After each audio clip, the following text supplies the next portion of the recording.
저 오늘은 이제 은행에 대한 얘기를 간단하게 해보겠습니다. 한 은행에 이제 5천만 원까지 예금을 하면 만약에 은행이 망해도 해당하는 금액을 보상해 준다는 말 많이들 아실 텐데요. 그게 별로 의미가 없다는 말씀을 해드리고 싶습니다. 은행이 이제 망하는 과정을 간단하게 말씀드리겠습니다. 일단은 디플레이션이 오면은 이제 뱅크런이 일어나는데, 디플레이션이란 물가의 가치가 내리는 겁니다. 짜장면 값이 옛날에는 몇백 원이었다고 하는데 지금까지 오르기만 했지 내리는 일은 없었습니다.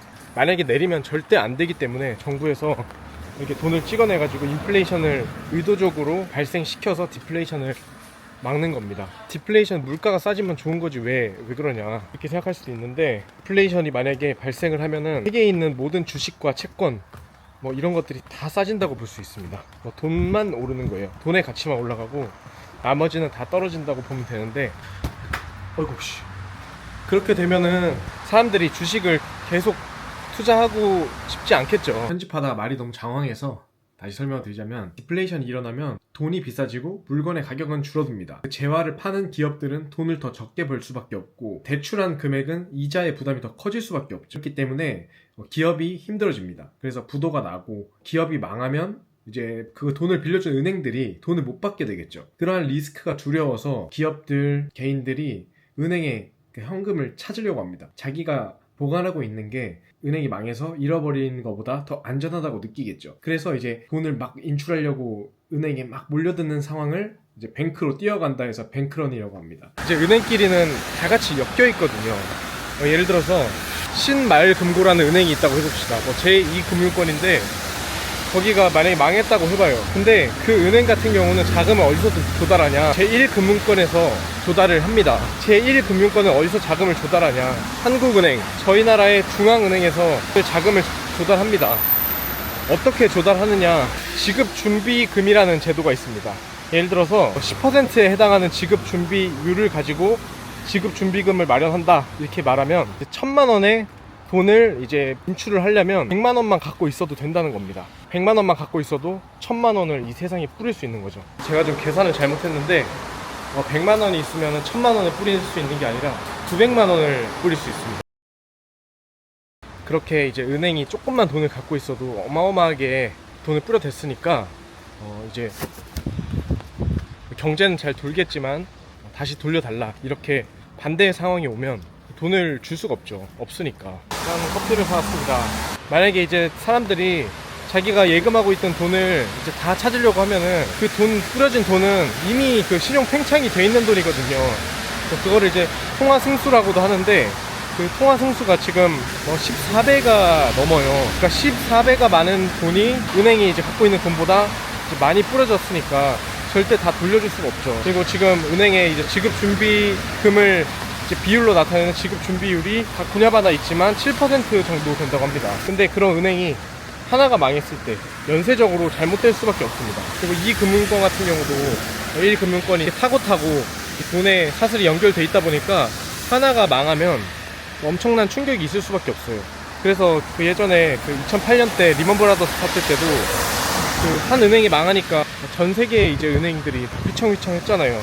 그렇게 돈이 뿌려진 게 너무나 많다 보니까, 그리고 모든 사업체나 개인들이나 여러 가지 은행을 끼면서 이제 사업을 하기도 하고, 이 모든 게 다 휘청일 수밖에 없는 겁니다. 그렇게 연결되어 있기 때문에. 저희가 5천만 원이 만약에 뱅크런이 일어나서, 괜찮아, 그래도 나는 나라에서 5천만 원 보장해주니까 나는 5천만 원밖에 예금 안 했기 때문에 다 보장받을 수 있어, 다행이다 라고 생각할 수도 있는데, 그 당시가 되면은 이미 경제가 엄청난 충격을 받아서 5천만 원의 가치가 5천만 원이 아니게 될 확률이 아주 높습니다. 마치 롤러코스터를 타듯이 돈의 가치가 떨어질 건데요. 그리고 5천만 원 받는 것도 바로 주는 것도 아니고 3개월 이내에 이제 주기 시작하면 된다고 하더라고요, 은행에서. 그래서 그거를 보장받는 동안 얼마나 이제 돈의 가치가 많이 떨어질지 저희가 알 수도 없고, 또 한 번 망하면 경제는 사슬처럼 엮여 있어서 다 같이 무너지는 그런 성향이 있기 때문에 위험하다고 볼 수 있죠. 그런 측면에서 지금 원화 가치가 앞으로 어떻게 될지 잘 생각해봐야 된다고 생각합니다.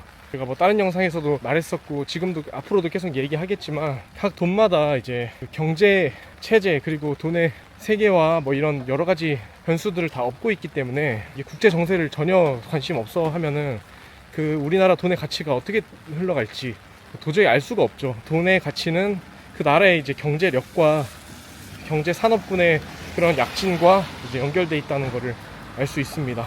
저희 나라 같은 경우는 이제 뭐 여러 가지 대기업들이 많은 돈을 벌고 있고 수출로 이제 먹고 사는 나라다 보니까 그 많은 외화들도 벌어오고 있죠. 하지만 가장 큰 문제점은 성장이 이제 더디다는 점인데, 이제 신흥국에서 저희 지금까지 왔을 때는 엄청난 그 성장률이 있었잖아요. 경제 성장률. 전 세계적으로도 유례없는 퍼센트인 걸로 알고 있는데, 지금 같은 경우는 뭐 2에서 3% 정도밖에 되지 않는다고 하고, 점점 인구는 없어지고, 저희가 이제 초격차를 앞세운 그런 산업군들, 삼성전자 같은 경우도 좋진 않잖아요. 진짜 세계를 선도하냐, 뭐 그러기에는 좀 부족함이 많죠.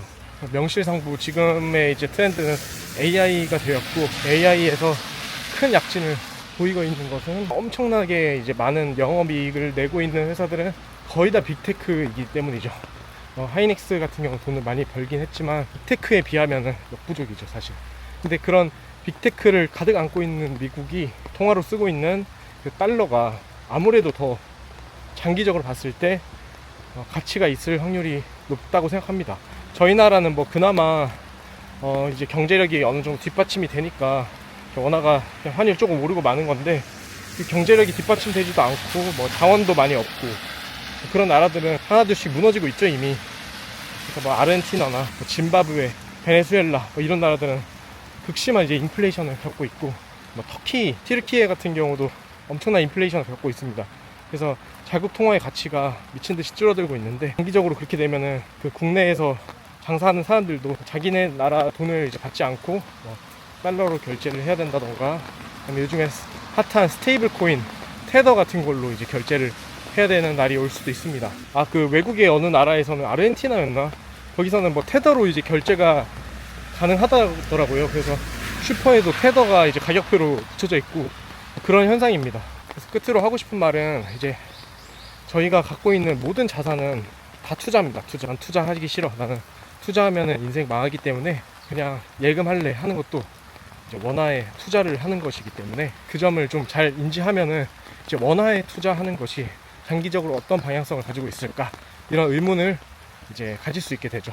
거기서 시작으로 이제 여러 가지 공부를 하다 보면 다른 걸 뭔가 투자를 해야겠다. 기왕이면 이제 올라가는, 앞으로 계속 올라갈 자산에 투자를 하면 좋겠다. 뭐 이런 마음가짐 가지면은 이제 반 이상 성공이라고 생각하고, 저 같은 경우도 뭐 전혀 이제 투자에 관심 없다가 이제 사회생활하고 어느 정도 이제 돈을 불려 나가고 싶은 욕심으로 시작해가지고 이런 은행의 지급 준비율 이런 거 4, 5년 전에 컨텐츠 하나 올리긴 했었어요. 지금 빙고개로 해놨는데, 아무튼 그런 걸 알게 되면서 다시 생각해보게 되고, 또 기업들이 이제 대출을 통해서 이게 돈을 창출하는구나.